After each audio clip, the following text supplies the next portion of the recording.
every action scene can be broken down into setup, action, and resolution. The setup is when we introduce the space and the character.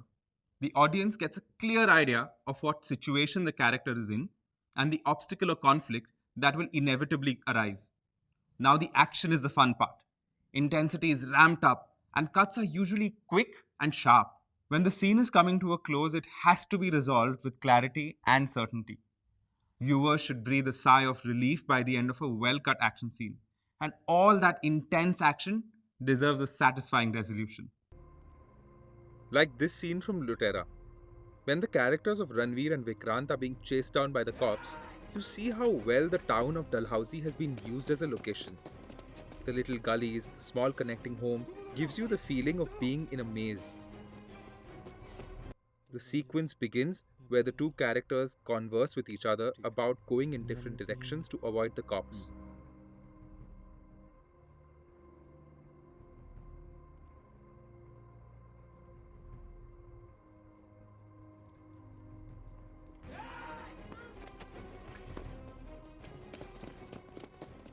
Here you feel like the character of Ranveer Singh has been caught. Until then, you notice the use of the space. The use of the little lanes, the little stairs is done to create a terrain for an action sequence to exist. At the same time, the tact of the character is also seen. He is a smart man who knows how to escape and create illusions to keep the cops at bay. Or so you think. The cop manages to outsmart both the characters effectively through the sequence, and they keep getting deeper and deeper into the maze.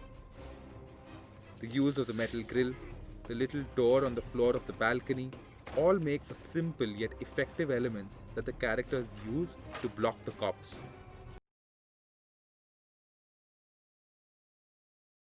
Here, you see a shift in the pace and rhythm of the action.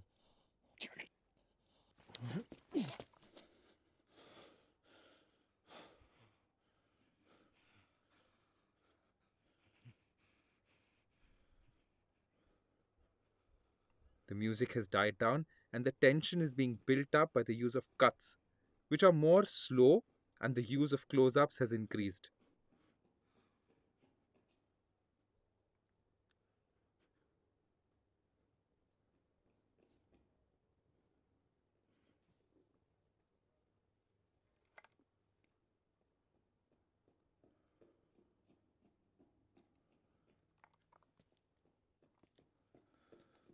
However, the sequence ends when the character ends up shooting his own ally, and that ends the sequence on a rather poignant note rather than a usual high after an escape.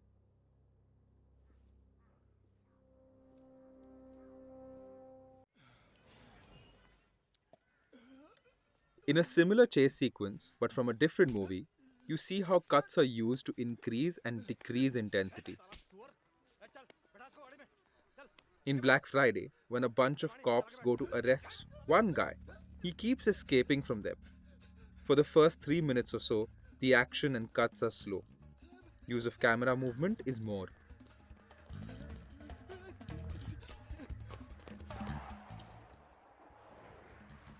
However, from here, you notice how the cuts go sharper and quicker.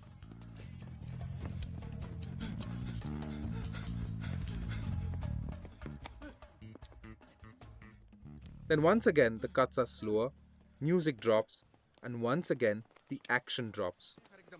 And then it picks up again, right here.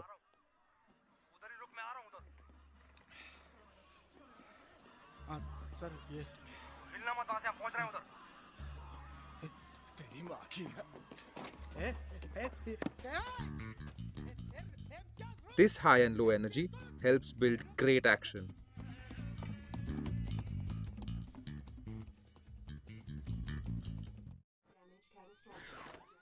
Now let's look at one more chase sequence, but of a completely different kind. Probably one of the most popular ones everyone has seen.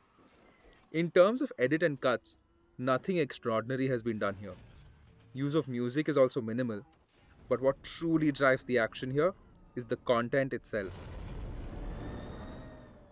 The shots, cuts, action is simple and clutter free, and yet it gives you a sequence that is full of energy and, very crucially, serves the purpose of the story.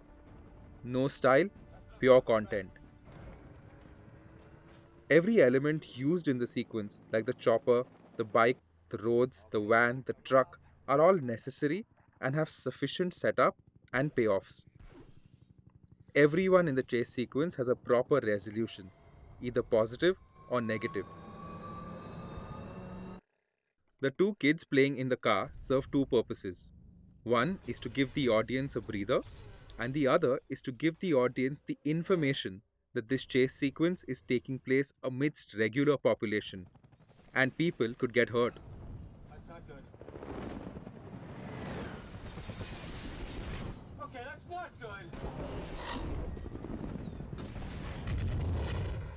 These are the basic necessities of any action sequence, and all the three elements have to have the right balance to make the scene work as a whole.